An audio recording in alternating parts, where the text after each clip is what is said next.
भारत के हर त्योहार से कोई न कोई पौराणिक कहानी जरूर जुड़ी हुई है। चाहे दीपावली हो या होली, हर त्योहार का अपना ही अस्तित्व, अपना ही इतिहास रहा है। बात अगर होली की हो तो इस त्योहार की कथा से बच्चा बच्चा वाकिफ है। प्रहलाद भक्त और हिरण्यकश्यप की कथा बच्चों को छोटी कक्षा में ही पढ़ा दी जाती है। लिहाजा अपनी इस रिपोर्ट में हम होली की कथा की नहीं बल्कि इसके इतिहास की बात करेंगे। हम बात करेंगे राधा और कृष्ण की होली की। हम बात करेंगे बरसाने की होली की। यूं तो बरसाने की होली विश्व प्रसिद्ध है। दुनिया भर से लोग होली का आनंद लेने बरसाने आते हैं। राधा की नगरी बरसाने में लठमार होली खेली जाती है। वहीं वहां के लोगों से अगर आप बात करेंगे तो वो ये दावा करते हैं कि जब कृष्ण ग्वालों संग राधा और उनकी सखियों के साथ होली खेलने आते थे तो राधा लाठी लिए कृष्ण के पीछे पीछे दौड़ती थी। बरसाने वासी ये दावा भी करते हैं कि कृष्ण के युग से ही लठमार होली की परंपरा चली आ रही है। राधा और कृष्ण की इसी लठमार होली के बारे में ज्यादा जानने के लिए हमने प्राचीन ग्रंथों का सहारा लिया और ये जानने की कोशिश की कि कैसे अपनी राधा को होली में प्रेम से प्रेम के रंग में रंगते थे कान्हा। इसी तलाश के चलते गर्ग संहिता के 12वें अध्याय में हमें राधा और कृष्ण की होली का जिक्र मिला। तो चलिए अपनी इस रिपोर्ट की शुरुआत करते हैं और बताते हैं कि गर्ग संहिता के अनुसार कैसी होती थी राधा और कृष्ण की होली।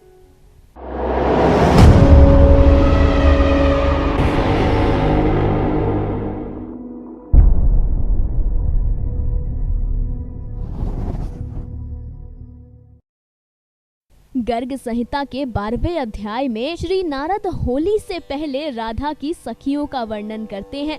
नारद जी बताते हैं कि राधा की सभी सखियां देवताओं की आज्ञा के अनुसार पूर्वकृत पुण्यों के फल स्वरूप भूतल पर गोप कन्याओं के रूप में प्रकट हुई थी। नारद जी गर्ग संहिता के 12वें अध्याय में बताते हैं कि राधा की यही सब सखियां एक दिन होलिका महोत्सव पर राधा से कहने लगी, चंद्रवने स्वामिनी श्री राधे, हमारी ये सुंदर बात सुनो।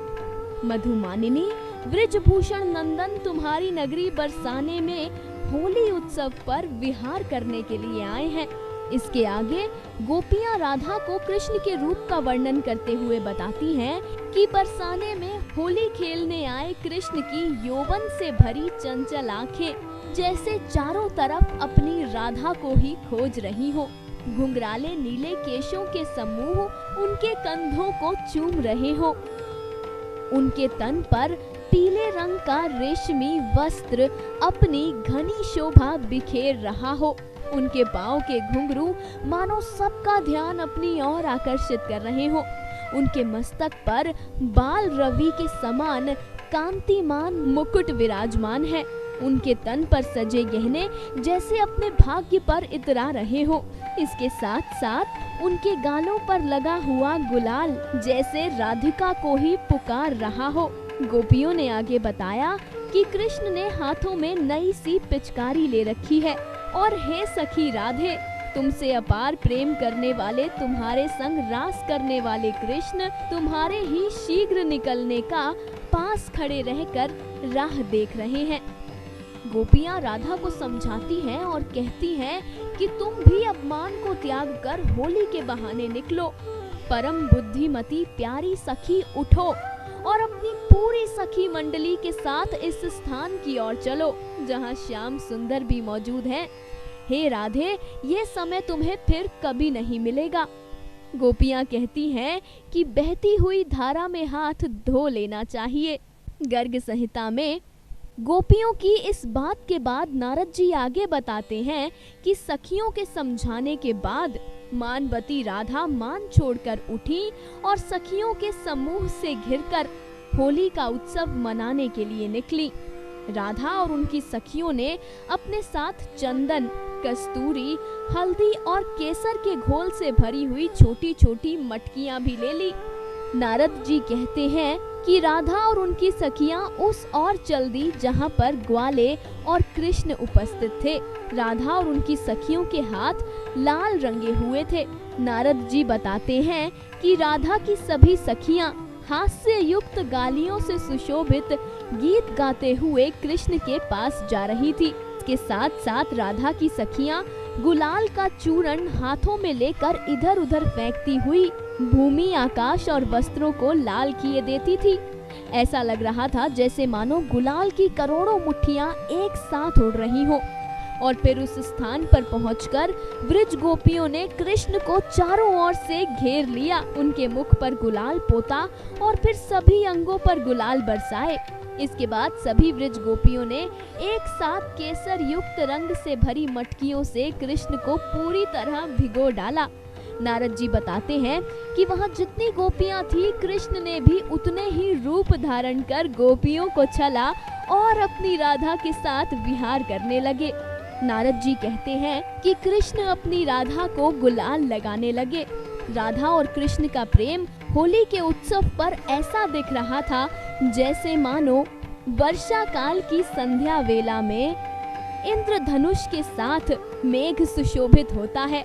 गर्ग संहिता में नारद जी आगे कहते हैं कि राधा को रंगने के पश्चात कृष्ण और उनकी राधा एक दूसरे के प्रेम में लीन हो गए। राधा ने कृष्ण के नेत्रों में काजल लगाया और कृष्ण ने भी अपना नया दुपट्टा उतार कर राधा को उपहार में दे दिया। इसके बाद कान्हा राधा को छोड़कर श्री नंद भवन की ओर लौट गए। गर्ग संहिता में लिखा है कि राधा और कृष्ण की इस होली का हिस्सा समस्त देवी देवता भी बनते थे। बरसाने की होली में समस्त देवी देवता आकाश से कृष्ण और राधा के ऊपर पुष्प की वर्षा करते थे। बस इसी तरह बरसाने की होली का जिक्र श्री गर्ग संहिता में किया गया है। इस पौराणिक किताब में लठमार होली का जिक्र तो नहीं है, लेकिन गालियों से भरे हास्य युक्त गीतों का जिक्र जरूर है। गर्ग संहिता में बहुत तलाशने के बाद हमें लाठियों का जिक्र कहीं नहीं मिला। इस रिपोर्ट के अंत में हम इतना ही कहेंगे कि पश्चिमी सभ्यता की होड़ और आधुनिकता की दौड़ में हम अपने त्योहारों के महत्व को काफी पीछे छोड़ चुके हैं। सभ्यता, शालीनता और हंसी ठिठोली की मर्यादा में बंधा होली का त्योहार आज अपनी सभी मर्यादाओं को लांघकर हुड़दंग का एक दिन बनकर रह गया है।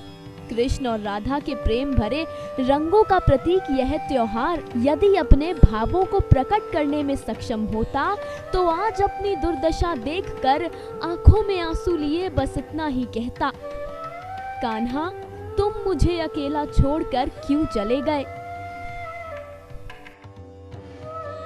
कथा सागर की पूरी टीम आपके सुखद जीवन की कामना के साथ साथ ये आशा भी करती है कि इस वर्ष होली का आनंद आप स्वयं को सभ्य और शालीनता की मर्यादा में बांध कर उठाएंगे।